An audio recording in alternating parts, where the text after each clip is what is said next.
नमस्कार, स्वागत है आपका जी बिजनेस में। मैं हूं दीपांशु भंडारी। किसी भी करियर में स्किल लेना बहुत जरूरी होता है, स्किल होना बहुत जरूरी होता है। और अगर आप बाजार की बात करें तो यहाँ पर तो जितनी ज्यादा स्किल उतना ज्यादा फायदा आपको आते हुए दिखेगा।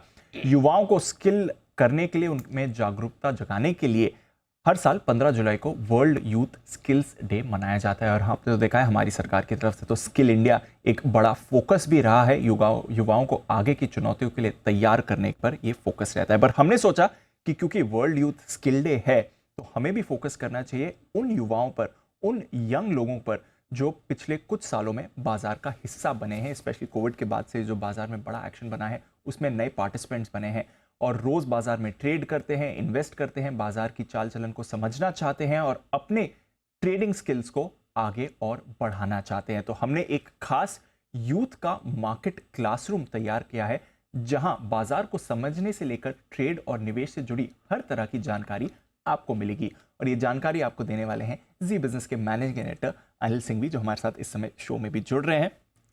वर्ल्ड यूथ स्किल डे से ये मनाया जा रहा है और ज़रूरी है कि हर यूथ स्किल हो, आगे जाकर अपनी वैल्यू ऐड और बढ़ाए।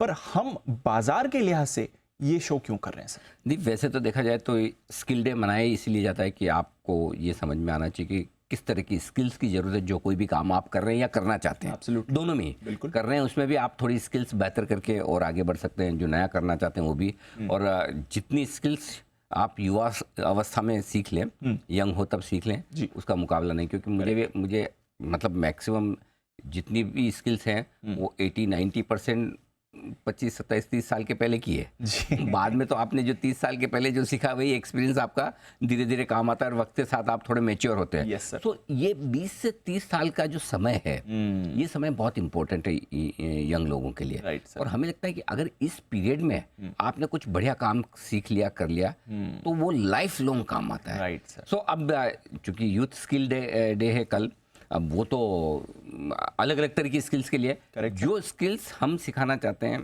वो मार्केट से रिलेटेड है।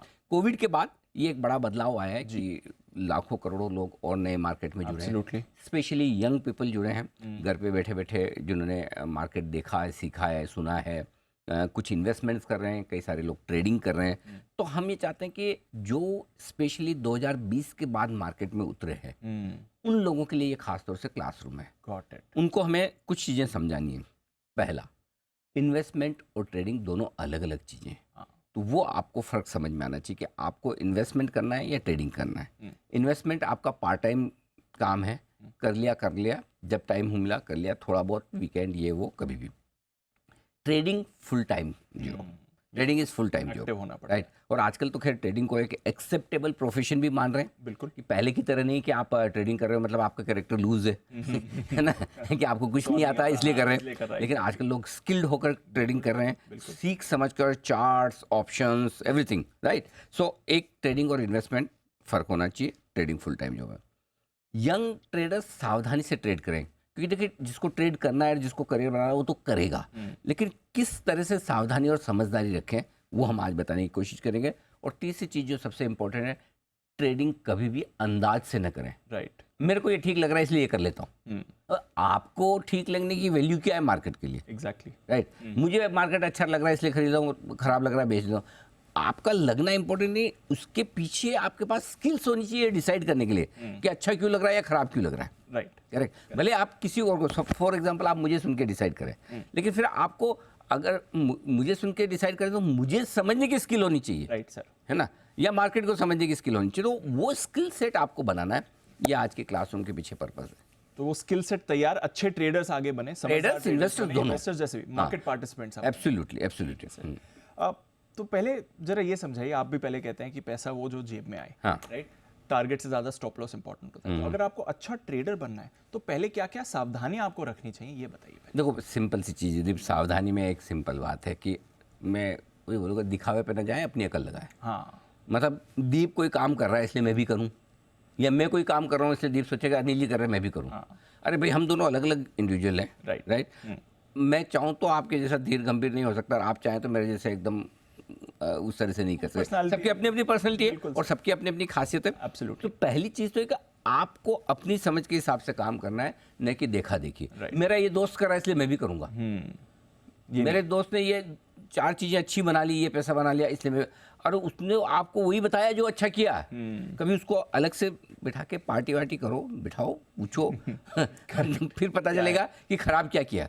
सो पहली चीज है कि खाली दूसरों का देखा देखी नहीं करना है, अपना दिमाग लगाना। दूसरी चीज, सोशल मीडिया पे आजकल इतनी पोस्ट आती है, पूछो मत, कि स्क्रीनशॉट आएंगे, मार्क टू मार्केट प्रॉफिट, ये वो फलाना ढिमका, आपको लगेगा अरे वाह ये तो बहुत बढ़िया है, इससे बढ़िया काम है ही नहीं। Right sir. 9 से 3:30, थैंक यू वेरी मच, करना है। आराम से लाइफ एंजॉय करो, शाम को पार्टी करो, घूमो फिरो, खेलो कूदो, दोस्तों से मिलो, फ्री। इससे बढ़िया जिंदगी नहीं है। Correct sir. इतना आसान नहीं है। तीसरी चीज, जिस किसी को भी सुने, फॉलो करें, चाहे आप किसी टीवी चैनल को करें, किसी एक्सपर्ट को करें, किसी सोशल मीडिया पर कोई टेलीग्राम चैनल हो, कोई फाइनेंशियल इन्फ्लुएंसर्स हों, जिसको आप फॉलो करते हैं, जिसको आप मानते हो, उसका अनुभव देखो। आजकल क्या है कि आजकल एक नया ट्रेंड है, अगर आप बॉर्न स्मार्ट हैं, अच्छे दिखते हैं, यंग हैं और थोड़ा अच्छा बोल लेते हैं, प्रेजेंटेबल हैं, फर्राटेदार हिंदी इंग्लिश बोलेंगे, इन्फ्लुएंसर। एकदम मैं भी इन्फ्लुएंसर, करेक्ट है ना। हाँ। इन्फ्लुएंसर उसको मानिए जिसने जिंदगी में 2-3 कम से कम अप और डाउन, तेजी और मंदी के मार्केट देखे हो। राइट। देखो क्या है, लाइफ में हर चीज आ सकती है, लेकिन अनुभव तो समय के साथ ही आता है। Yes sir. अनुभव उम्र के साथ ही आएगा। तो Absolutely. जिन लोगों को 2-3 तेजी मंदी देखने का अनुभव नहीं है, उनको इन्फ्लुएंसर मत मानिए।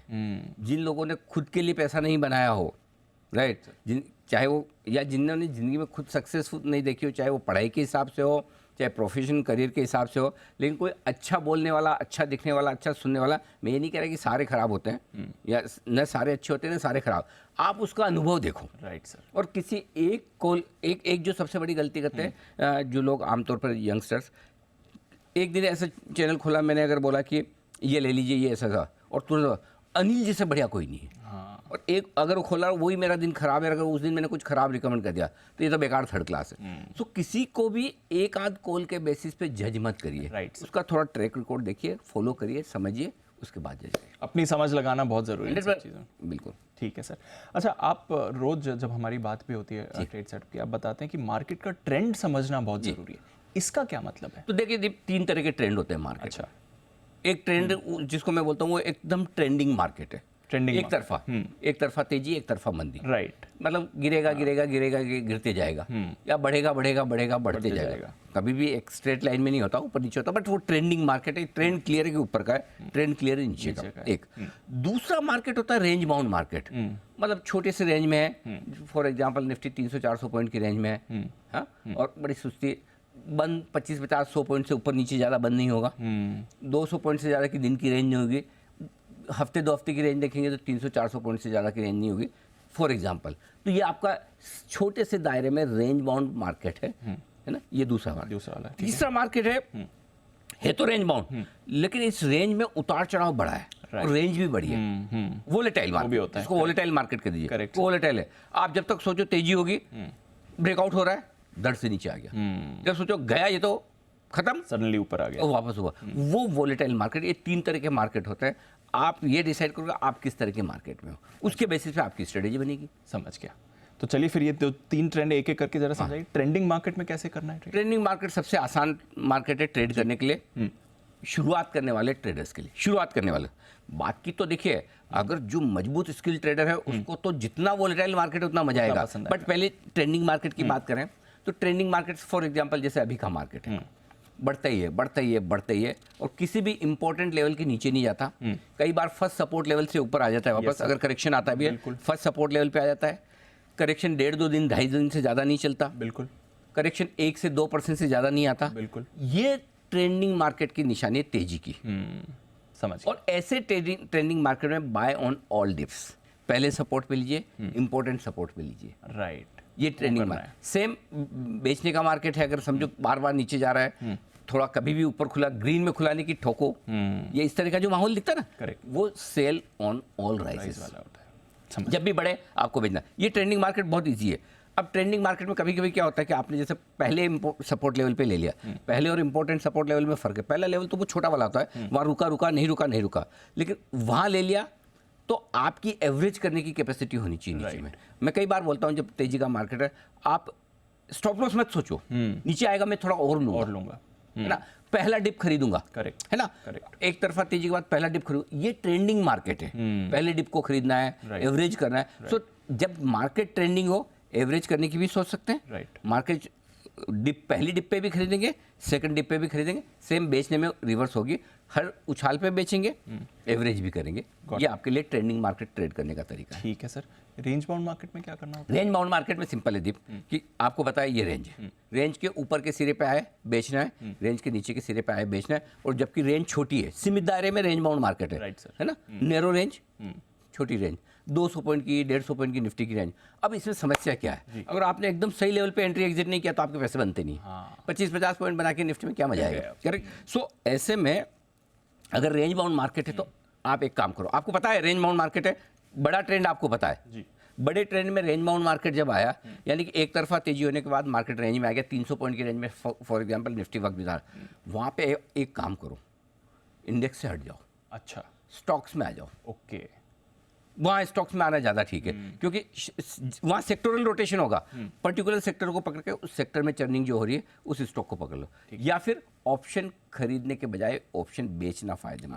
रेंज बाउंड मार्केट में ऑप्शन खरीद के पैसा नहीं बनेगा, लेकिन ऑप्शन बेचना खतरनाक है, रिस्की होता है, नो डाउट, लेकिन वही है कि अगर रेंज बाउंड मार्केट है तो ऑप्शन खरीदने का मन ना रखें, स्टॉक्स में चले जाएं, ज़्यादा बेहतर। जो आपने कहा वॉलेटाइल मार्केट में मजा आ सकता है एक्सपीरियंस ट्रेडर्स, ये क्या है? तो उतार चढ़ाव में क्या करना देखो अल्टीमेटली अगर पॉइंट सिंपल है दीप, आप जहाँ खुले निफ्टी में सुबह 25 पॉइंट नीचे गए, 25-50 पॉइंट रिकवर होकर बंद हो गए, 25-50 पॉइंट की रेंज में 100 पॉइंट की रेंज रही, क्या कर लोगे ट्रेड? करेक्ट।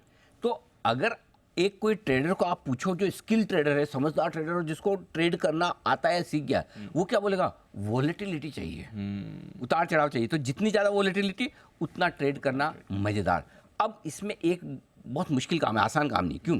क्योंकि जब आप इस वॉलेटिलिटी में कॉन्ट्रा ट्रेड करना होता है, आप ब्रेकआउट का इंतजार करके खरीदेंगे, फंस जाएंगे, ब्रेकडाउन होने के बाद आप खरीदेंगे या बेचेंगे, शॉर्ट में फंस जाएंगे। सो आपको कॉन्ट्रा ट्रेड लेना होता है, रेंज के ऊपर के सिरे पे आपको विपरीत ट्रेड करना पड़ेगा, और रेंज के निचले सिरे पे आपको खरीदना पड़ेगा। सो ये कॉन्ट्रा ट्रेड लेना आसान काम नहीं है।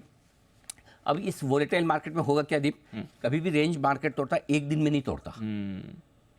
वोलेटाइल मार्केट में जब भी ये होता है 8-10 दिन लगे हैं, कई बार 15-15, 20-20 दिन लग जाते हैं, लेकिन किसी न किसी दिन तो तोड़ेगा ऊपर या नीचे की तरफ। उस दिन आपको पता होना चाहिए कि मेरा स्टॉप लॉस क्या है। सो आप फॉर एग्जांपल आपको लगता है कि भाई 18,887 का निफ्टी ने लाइफ हाई बनाया था, उसको पार ही नहीं करता, बार बार 18,800 पे जाके, तो आप आराम से 18,800 के आसपास बेचो। जिस दिन आपको पता 18,900 के ऊपर बंद होगा, मैं अपनी सारी शॉर्ट काट लूंगा, समझ गया, तो मैं शॉर्ट नहीं रहूंगा। लेकिन तब तक 18,800 पे बेचूंगा, 18,500, 400, 600, 300 जो भी आए मैं वहाँ काटूंगा, वापस वहाँ से लॉन्ग करूंगा, 18,800 पे बेचूँ। तो ये तरीका है आपका। Got it. तो लेकिन एक ही बार आपका स्टॉप लॉस ट्रिगर होगा, इस बीच में 7-8-10 राउंड आपके हो जाएंगे, उसको अच्छा एंजॉय पैसा करो। बन जाएगा। ये तरीका है, ठीक है। वोलेटाइल मार्केट को ट्रेड करना, और इसमें मजा आएगा आपको करके देखिए। डिसिप्लिन बहुत जरूरी है, सबसे ज्यादा डिसिप्लिन इसी स्ट्रेटेजी में जरूरी है। ठीक है सर। अच्छा, रोज हम स्टॉप लॉस टारगेट की तो बात करते हैं, बट क्या सोच समझकर आप स्टॉप लॉस टारगेट लगाते हैं, ये क्या है? देखिए ये बहुत ट्रिकी काम है। स्टॉप लॉस जनरली हम ये बोलते हैं कि आप अपने रिस्क के हिसाब से लगाओ कि आपको कितना पैसा तोड़ना है। ये मान के चलो कि जो स्टॉप लॉस लगाओगे ट्रिगर होगा। अच्छा, हाँ, वो सोच के लगाओ, वो सोच के लगाओ, तभी आप सही लगा पाओगे। Right. ये तो एक मेंटल फ्रेम की बात है कि मुझे ये स्टॉप लॉस लगाना है, लेकिन जो स्किल सेट आपको डेवलप करना है, या तो टेक्निकल लेवल होनी चाहिए कि इस लेवल के नीचे स्टॉक गया तो मेरा खराब हो जाता है, या इस लेवल के नीचे इंडेक्स आया, या ऊपर जो भी आपका ट्रेड है, तो वो लेवल आपको पता होना चाहिए स्टॉप लॉस का, जो आप एक टेक्निकल के बेसिस पे कर सकते हैं, या टेक्निकल के बेसिस पे नहीं करना तो एफएनओ डेटा के बेसिस पे कर सकते हैं कि भाई 19,500 का आपने कॉल ऑप्शन बेच रखा है, तो अगर निफ्टी स्पॉट लेवल 19,550 के ऊपर निकलेगा तो मैं अपना कॉल जो बेचा हुआ है मंदी वाला काट लूंगा, या 100 पॉइंट ऊपर काट लूंगा। वो आपको एफएनओ डेटा के बेसिस पे भी कर सकते हो, ठीक है, इंडेक्स में, स्टॉक्स में। वो तो ये आपका प्लस रिस्क रिवॉर्ड रेशियो आपको पता होना चाहिए।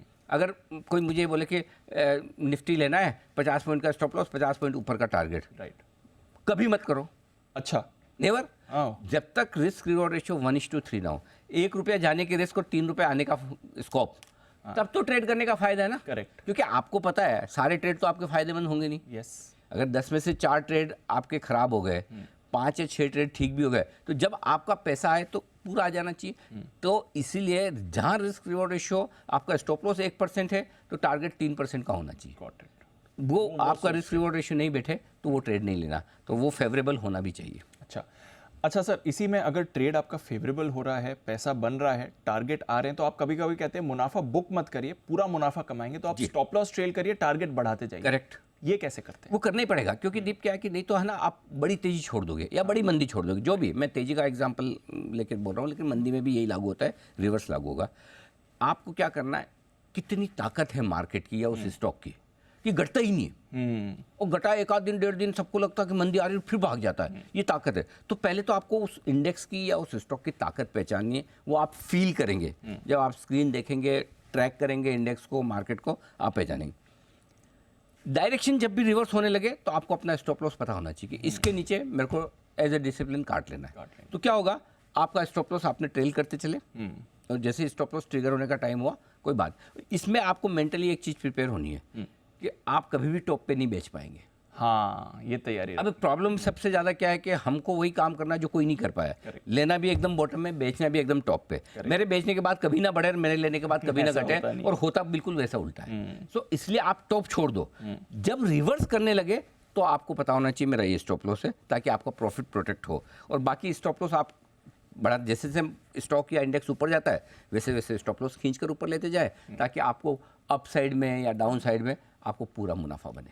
ये ट्रेलिंग स्टॉप लॉस लगाने की ये कला है। समझ गया सर, ठीक है। अभी आप बात कर रहे थे ट्रेंडिंग मार्केट में बाय ऑन डिप्स या सेल ऑन राइज करना है। सर बात के लिए तो ठीक है, बट जब एक्चुअली डिप आता है या एक्चुअली जो सेल ऑन राइज करने का मोमेंट आता है, तब कैसे कॉन्फिडेंस लाए कि हाँ यहीं पर मेरे को खरीदना है, यहीं पर मुझे बेचना है? ये करना कैसे होता है बाय ऑन डिप्स? देखो ये सिंपल है, आपने अगर ट्रेंड पहचान लिया, ट्रेंड को लेके आप कॉन्फिडेंट हैं तो ही कर सकते हैं। से ट्रेंड का अच्छा होना तो जरूरी है, आपका कॉन्फिडेंस भी बहुत जरूरी है। अगर ट्रेंड मजबूत है और आपको कॉन्फिडेंस नहीं तो आप जैसे ही नीचे आएगा आप डर जाएंगे। Yes sir. तो पहले दोनों चीज़ चाहिए, बाय ऑन डिप्स और सेल ऑन राइज के लिए आपको आपका कॉन्फिडेंस भी होना जरूरी है, ट्रेंड अच्छा होना जरूरी है, ये जो आप सोच रहे हो। दूसरी चीज़, कई बार क्या होता है कि आप ऊपर के लेवल पे लेने की कोशिश करते हैं, हाई रिस्क एंट्री करते हैं और आपको डर लगता है, लेकिन अगर ट्रेंडिंग मार्केट है, तेजी का मार्केट है, तो हाई रिस्क एंट्री आप कर सकते हैं, राइट, सब्जेक्ट टू आप नीचे के लिए एवरेज करने के लिए तैयार हैं, तो आप पैसा बना लेंगे। तो कोई बात नहीं, मैंने थोड़ी ऊपर कर ली, जैसे फॉर एग्जाम्पल 9:15 पे जहाँ निफ्टी खुल रहा है, जहाँ खुल रहा है वहाँ से 50 पॉइंट के लिए 75 पॉइंट अगर और डिप आ गई तो मैं ले लूंगा, वो कर लिया, तब तो आप जहाँ खुल रहा है वहाँ से 50 और बढ़ गया तो कमा लेंगे, नहीं तो आपका मिस हो जाएगा। सो अगर हायर एंट्री हो रही है तो एवरेज की जगह रखिए। ठीक है सर, समझ गया। मुनाफे से जल्दी नहीं निकलना है, ये एग्जैक्टली करना कैसे होता है? और अगेन सेम कॉन्फिडेंस कैसे आएगा कि हाँ मेरी कॉल अगर थोड़ी गिर भी गई, गलत भी हो गई, बट आगे मुझे बड़ा मुनाफा देगी, मैं होल्ड करूँ? तो दीप इसके लिए देखिए एक चीज़ बहुत क्लियर है, मार्केट में आपका पैसा तभी बनेगा जब आपका मार्केट को लेकर, स्टॉक को लेकर डायरेक्शन क्लियर है। जो आप डायरेक्शन सोच रहे हो वही है। अगर आप सोचो तेजी और हो रही मंदी तो आप कभी नहीं कमा पाएंगे, या आप सोचो मंदी और हो रही तेजी, तो पहली चीज़ जब ट्रेंड आपका क्लियर है और लंबा है तो ही आपका बड़ा पैसा बनेगा। तो उसको कैसे करना है, पहली चीज़ जो मैं बार बार बोलता हूँ, रिवर्सल कहाँ से हो रहा है, ट्रेंड कहाँ से बदल रहा है वो पता होना चाहिए। सो आपको स्टॉप लॉस क्लियर कट अपने पता होना चाहिए, इस लेवल के नीचे मेरा स्टॉप लॉस है। अब क्या होता है, ये तो हो गया बड़ा ट्रेंड, इस बड़े ट्रेंड में छोटी मोटी वॉलेटिलिटी बीच में आएगी, है ना। आप 2000 पॉइंट की निफ्टी की रैली देखेंगे लेकिन बीच में 400-500 पॉइंट की वॉलेटिलिटी होगी, राइट। तो उस बड़े ट्रेंड और छोटे ट्रेंड में बीच में फर्क करना आपको सीखना है। ये कौन सा बड़ा ट्रेंड है और कौन सा छोटा ट्रेंड है। बड़े ट्रेंड से आपका रिवर्सल कब हो रहा है वो आपको पता होना चाहिए, और छोटे ट्रेंड में, बड़े ट्रेंड के अंदर कहाँ उतार चढ़ाव के बीच रेंज बाउंड मार्केट बन रहा है, ये एक अंदर का ट्रेंड पकड़ लेना है। जनरली ट्रेंडिंग मार्केट में जो करेक्शन आता है वो 1.5 से 3 दिन का होता है, टाइम के हिसाब से। एक दिन में भी कई बार खत्म हो जाता है, 1.5 से 3 दिन का करेक्शन होता है, और 2 से 3% से ज़्यादा का नहीं होता।